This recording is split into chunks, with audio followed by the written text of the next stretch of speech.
تلك الرسل فضلنا بعضهم على بعض منهم من كلم الله ورفع بعضهم درجات وآتينا عيسى ابن مريم البينات وأيدناه بروح القدس ولو شاء الله ما اقتتل الذين من بعدهم من بعد ما جاءتهم البينات ولكن اختلفوا فمنهم من آمن ومنهم من كفر ولو شاء الله ما اقتتلوا ولكن الله يفعل ما يريد يا أيها الذين آمنوا أنفقوا مما رزقناكم من قبل أن يأتي يوم لا بيع فيه ولا خلة ولا شفاعة والكافرون هم الظالمون الله لا إله إلا هو الحي القيوم لا تأخذه سنة ولا نوم له السماوات وما في الأرض من ذا الذي يشفع عنده إلا بإذنه يعلم ما بين أيديهم وما خلفهم ولا يحيطون بشيء من علمه إلا بما شاء وسع كرسيه السماوات والأرض ولا يؤوده حفظهما وهو العلي العظيم لا إكراه في الدين قد تبين الرشد من الغي فمن يكفر بالطاغوت ويؤمن بالله فقد استمسك بالعروة الوثقى لا انفصام لها والله سميع عليم الله ولي الذين آمنوا يخرجهم من الظلمات إلى النور والذين كفروا أولياؤهم الطاغوت يخرجونهم من النور إلى الظلمات أولئك أصحاب النار هم فيها خالدون ألم ترين الذي حاج إبراهيم في ربه أن آتاه الله الملك إذ قال إبراهيم ربي الذي يحيي ويميت قال أنا أحيي وأميت قال إبراهيم فإن الله يأتي بالشمس من المشرق فأت بها من المغرب فبهت الذي كفر والله لا يهدي القوم الظالمين أو كالذي مر على قرية وهي خاوية على عروشها قال أن يحيي هذه الله بعد موتها فأماته الله 100 عام ثم بعثه قال كم لبثت قال لبثت يوما أو بعض يوم قال بل لبثت 100 عام فانظر إلى طعامك وشرابك لم يتسنه وانظر إلى حمارك ولنجعلك آية للناس وانظر إلى العظام كيف ننشدها ثم نكسوها لحما فلما تبين له قال أعلم أن الله على كل شيء قدير وإذ قال إبراهيم رب أرني كيف تحيي الموتى قال أولم تؤمن قال بلى ولكن ليطمئن قلبي قال فخذ 4 من الطير فصرهن إليك ثم اجعل على كل جبل منهن جزءا ثم ادعهن يأتينك سعيا واعلم أن الله عزيز حكيم مثل الذين ينفقون أموالهم في سبيل الله كمثل حبة أنبتت 7 سنابل في كل سنبلة 100 حبة والله يضاعف من يشاء والله واسع عليم الذين ينفقون أموالهم في سبيل الله ثم لا يتبعون ما أنفقوا منا ولا أذى لهم أجرهم عند ربهم ولا خوف عليهم ولا هم يحزنون قول معروف مغفرة خير من صدقة يتبعها أذى والله غني حليم يا أيها الذين آمنوا لا تبطلوا صدقاتكم بالمن والأذى كالذي ينفق ماله رئاء الناس ولا يؤمن بالله واليوم الآخر فمثله كمثل صفوان عليه تراب فأصابه وابل فتركه صلدا لا يقدرون على شيء مما كسبوا والله لا يهدي القوم الكافرين ومثل الذين ينفقون أموالهم ابتغاء مرضات الله وتثبيتا من أنفسهم كمثل جنة بربوة أصابها وابل فآتت أكلها ضعفين فإن لم يصبها وابل فطل والله بما تعملون بصير أيود أحدكم أن تكون له جنة من نخيل وعناب تجري من تحتها الأنهار له فيها من كل ثمرات وأصابه الكبر وله ذرية ضعفاء فأصابها إعصار فيه نار فاحترقت كذلك يبين الله لكم الآيات لعلكم تتفكرون يا أيها الذين آمنوا انفقوا من طيبات ما كسبتم ومما أخرجنا لكم من الأرض ولا تيمموا الخبيث منه تنفقون ولستم بآخذيه إلا أن تغمضوا فيه واعلموا أن الله غني حميد الشيطان يعدكم الفقر ويأمركم بالفحشاء والله يعدكم مغفرة منه وفضلا والله واسع عليم يؤتي الحكمة من يشاء ومن يؤت الحكمة فقد أوتي خيرا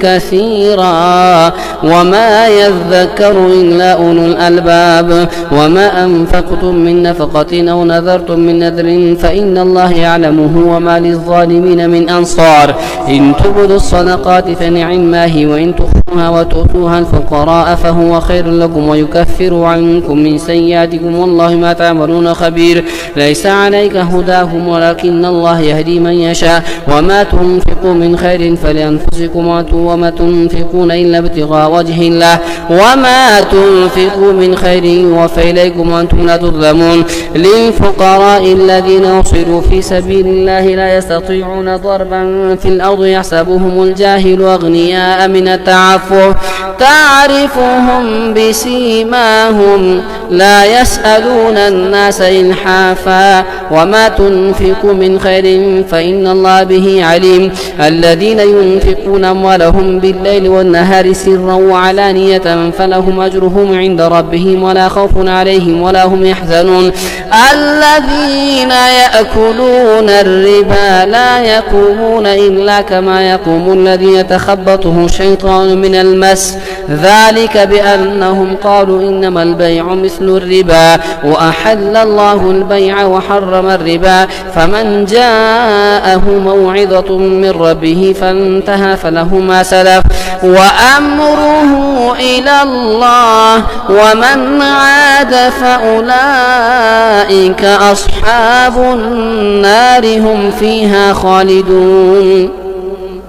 يمحق الله الربا ويربي الصدقات والله لا يحب كل كفار أثيم إن الذين آمنوا وعملوا الصالحات وقاموا الصلاة وآتوا الزكاة لهم أجرهم عند ربهم ولا خوف عليهم ولا هم يحزنون يا أيها الذين آمنوا اتقوا الله وذروا ما بقي من الربا إن كنتم مؤمنين فإن لم تفعلوا فاذنوا بحرب من الله ورسوله وإن تؤتوا فلكم رؤوس أموالكم لا تظلمون ولا تظلمون وإن كان ذو عسرة فنظرة إلى ميسرة وأن تصدقوا خير لكم إن كنتم تعلمون واتقوا يوما ترجعون فيه إلى الله ثم توفى كل نفس ما كسبت وهم لا يظلمون يا أيها الذين آمنوا إذا تداينتم بدين إلى أجل مسمى فاكتبوه وليكتب بينكم كاتب بالعدل ولا يأبى كاتب أن يكتب كما علمه الله فليكتب وليملل الذي عليه الحق وليتق الله ربه ولا يبخس منه شيئا فإن كان الذي عليه الحق سفيها أو ضعيفا أو لا يستطيع أن يمله فليملل وليه بالعدل واستشهدوا شهيدين من رجالكم فإن لم يكونا رجلين فرجل وامرأتان ممن ترضون من الشهداء أن تضل إحداهما فتذكر إحداهما الأخرى ولا يأبى الشهداء إذا ما دعوا ولا تسأموا أن تكتبوه صغيرا أو كبيرا إلى أجله ذلكم أقسط عند الله وقوموا للشهادة وأدنى ألا ترتابوا إلا أن تكون تجارة حاضرة تديرونها بينكم فليس عليكم جناح ألا تكتبوها وأشهدوا إذا تبايعتم ولا يضار كاتب ولا شهيد وإن تفعلوا فإنه فسوق بكم واتقوا الله ويعلمكم الله والله بكل شيء عليم وإن كنتم على سفر ولم تجدوا كاتبا فرهان مقبوضة فإن أمن بعضكم بعضا فليؤدي الذي اؤتمن أمانته وليتق الله ربه ولا تكتموا الشهادة ومن يكتمها فإنه آثم قلبه والله بما تعملون عليم. لله ما في السماوات وما في الأرض وإن تبدوا ما في أنفسكم أو تخفوه يحاسبكم به الله فيغفر لمن يشاء ويعذب من يشاء والله على كل شيء قدير. آمن الرسول بما أنزل إليه من ربه والمؤمنون كل آمن بالله وملائكته وكتبه ورسله لا نفرق بين أحد من رسله وقالوا سمعنا وأطعنا غفرانك ربنا وإليك المصير. لا يكلف الله نفسا إلا وسعها لها ما كسبت وعليها ما اكتسبت ربنا لا تؤاخذنا إن نسينا أو أخطأنا ربنا ولا تحمل علينا إصرا كما حملته على الذين من قبلنا ربنا ولا تحملنا ما لا طاقة لنا به واعف عنا واغفر لنا وارحمنا أنت مولانا فانصرنا على القوم الكافرين. ألف لام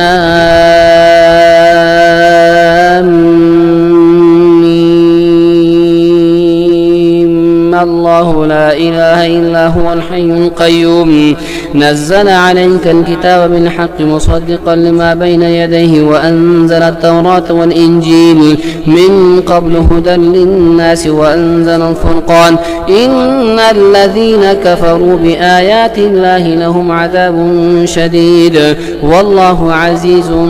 انتقام. إن الله لا يخفى عليه شيء في الأرض ولا في السماء هو الذي يصوركم في الأرحام كيف يشاء لا إله إلا هو العزيز الحكيم. هو الذي أنزل عليك الكتاب منه آيات محكمات هن أم الكتاب وأخر متشابهات فأما الذين في قلوبهم زيغ فيتبعون ما تشابه منه ابتغاء الفتنة وابتغاء تأويله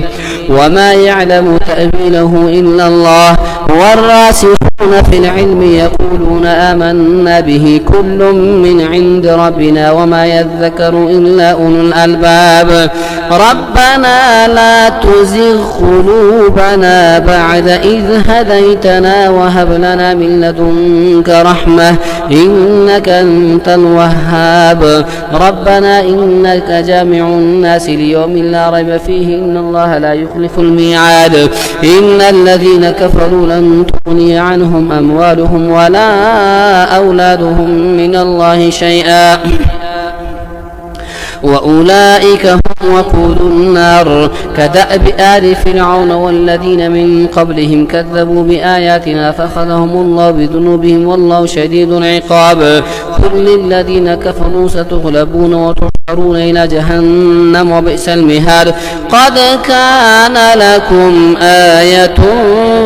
في فئتين التقتا فئة تقاتل في سبيل الله وأخرى كافرة يرونهم مثليهم رأي العين والله يؤيد بنصره من يشاء إن في ذلك لعبرة لأولي الأبصار. زين للناس حب الشهوات من النساء والبنين والقناطير المقنطرة من الذهب والفضة والخيل المسومة والأنعام والحرث ذلك متاع الحياة الدنيا والله عنده حسن المآب. قل أنبئكم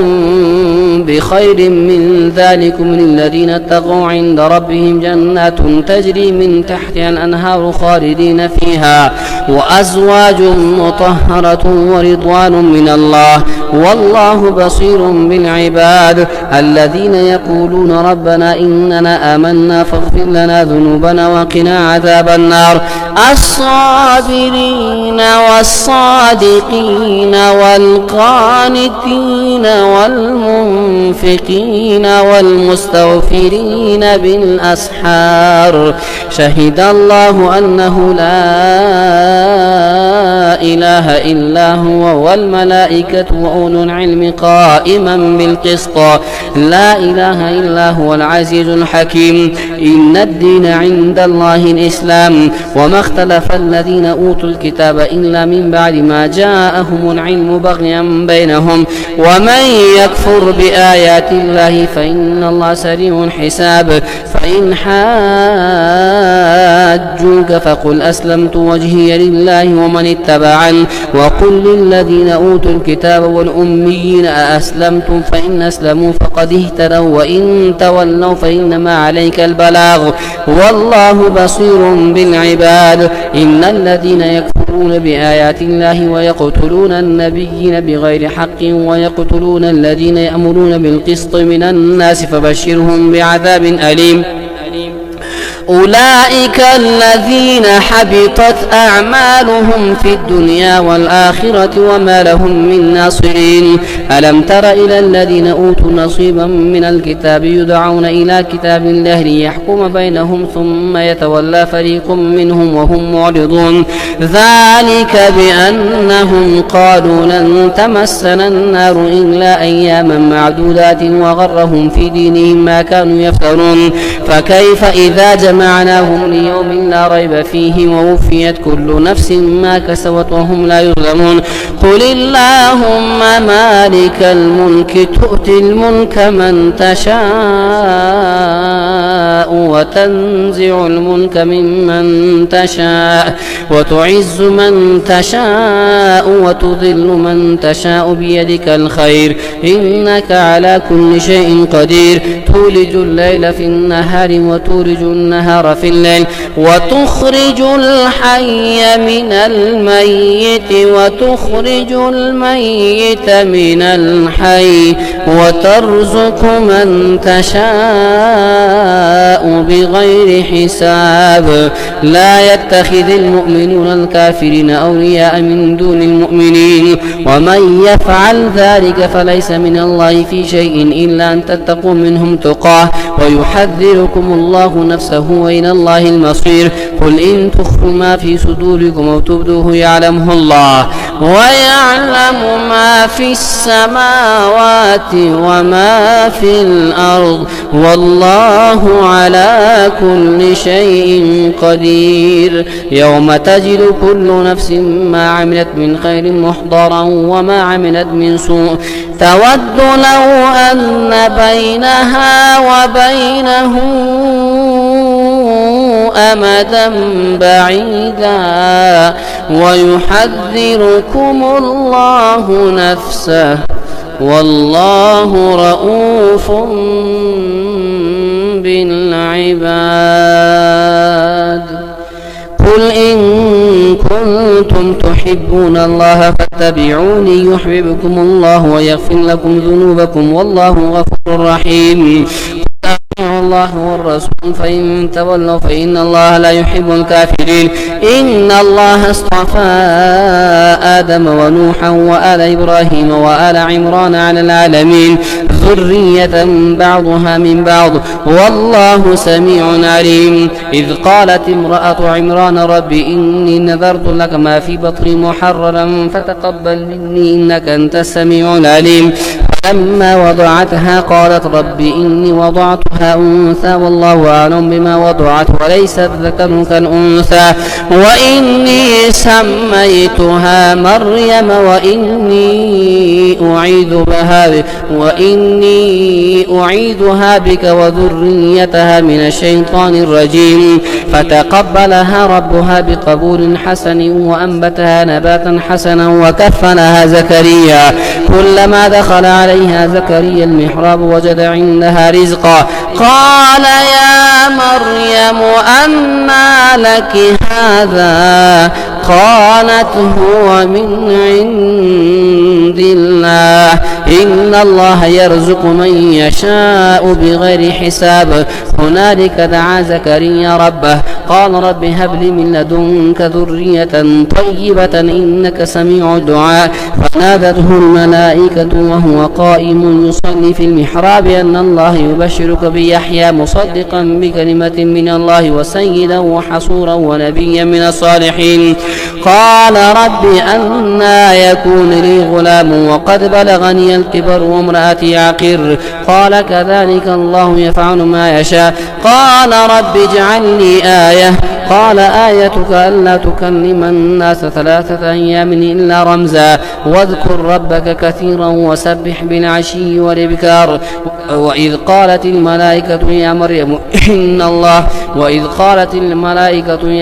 إن الله اصطفاك وطهرك واصطفاك على نساء العالمين. يا مريم اقنتي لربك واسجدي واركعي مع الراكعين. ذلك من أنباء الغيب نوحيه إليك ما كنت لديهم إذ يلقون أقلامهم أيهم يكفل مريم وما كنت لديهم إذ يختصمون. إذ قالت الملائكة يا مريم إن الله يبشرك بكلمة منه اسمه المسيح عيسى ابن مريم وجيها في الدنيا والآخرة ومن المقربين ويكلم الناس في المهد وكهلا ومن الصالحين. قالت رب أنى يكون لي ولد ولم يمسسني بشر؟ قال كذلك الله يخلق ما يشاء إذا قضى أمرا فإنما يقول له كن فيكون. ويعلمه الكتاب والحكمة والتوراة والإنجيل ورسولا إلى بني إسرائيل أني قد جئتكم بآية من ربكم أن يخلق لكم من الطين كهيئة الطير فأنفخ فيه فيكون طيرا بإذن الله وأبرئ الأكمه والأبرص وأحيي الموتى بإذن الله وأنبئكم بما تأكلون وما تدخرون في بيوتكم إن في ذلك لآية لكم إن كنتم مؤمنين ومصدقا لما بين يدي من التوراة ولأحل لكم بعض الذي حرم عليكم وجئتكم بآية من ربكم فاتقوا الله وأطيعون إن الله ربي وربكم فاعبدوه هذا صراط مستقيم. فلما أحس عيسى منهم الكفر قال من أنصاري إلى الله؟ قال الحواريون نحن أنصار الله آمنا بالله واشهد بأننا مسلمون. ربنا آمنا بما أنزلت واتبعنا الرسول فاكتبنا مع الشاهدين. ومكروا ومكر الله والله خير الماكرين. إذ قال الله يا عيسى إني متوفيك ورافعك إلي ومطهرك من الذين كفروا وجاعل الذين اتبعوك فوق الذين كفروا إلى يوم القيامة ثم إلي مرجعكم فاحكم بينكم فيما كنتم فيه تختلفون.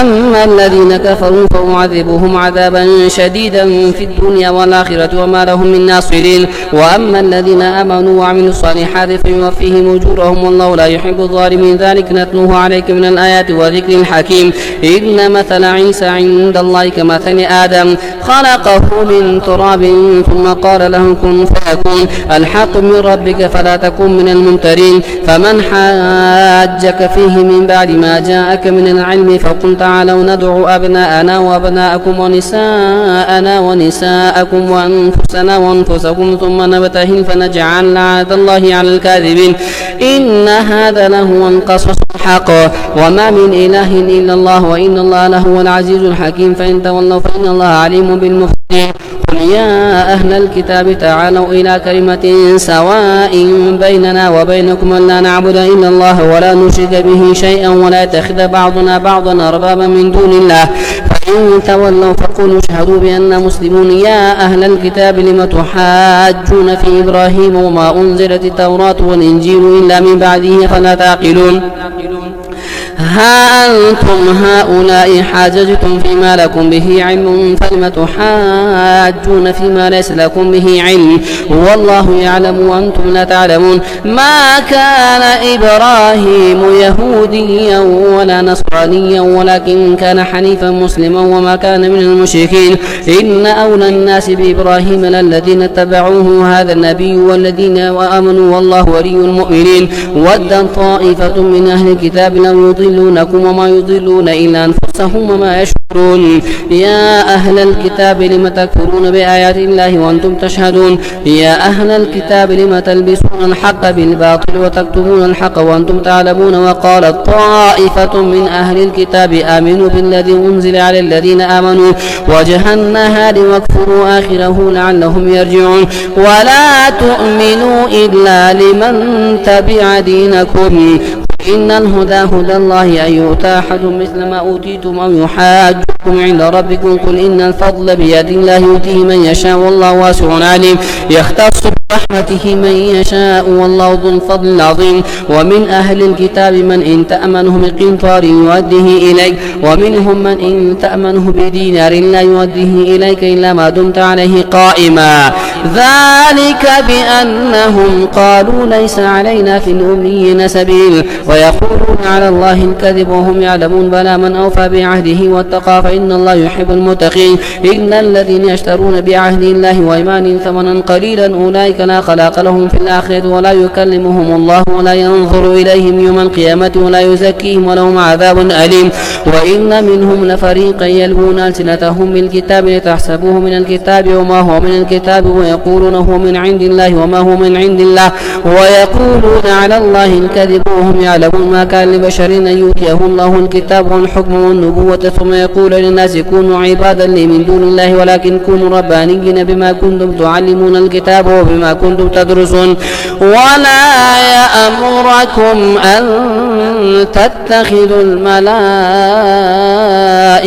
والنبيين أربابا أيأمركم بالكفر بعد إذ أنتم مسلمون وإذ أخذ الله ميثاق النبيين لما آتيتكم من كتاب وحكمة ثم جاءكم رسول مصدق لما معكم لتؤمنن به ولتنصرنه قال أأقررتم وأخذتم على ذلكم إصري قالوا أقررنا قال فاشهدوا وأنا معكم من الشاهدين فمن تولى بعد ذلك فأولئك هم الفاسقون فغير دين الله يبغون وله أسلم من في السماوات والأرض طوعا وكرها وإليه يرجعون آمنا بالله وما أنزل علينا وما أنزل على إبراهيم وإسماعيل وإسحاق ويعقوب والأسباط وما أوتي موسى وعيسى والنبيون من ربهم لا نفرق بين أحد منهم ونحن له مسلمون ومن يبتغي غير الإسلام دينا فلن يقبل منه وهو في الآخرة من الخاسرين كيف يهدي الله قوما كفروا بعد إيمانهم وشهدوا أن الرسول حق وجاءهم البينات والله لا يهدي القوم الظالمين أولئك جزاؤهم أن عليهم لعنة الله والملائكة والناس أجمعين خالدين فيها لا يخفف عنهم العذاب ولا هم يضرون إلا الذين تابوا من بعد ذلك واصلحوا فإن الله غفور رحيم إن الذين كفروا بعد إيمانهم ثم ازدادوا كفرا لن تقبل توبتهم وأولئك هم الضالون إن الذين كفروا وماتوا وهم كفار فلن يقبل من أحدهم ملء الأرض ذهبا ولو افتدى به أولئك لهم عذاب أليم وما لهم من ناصرين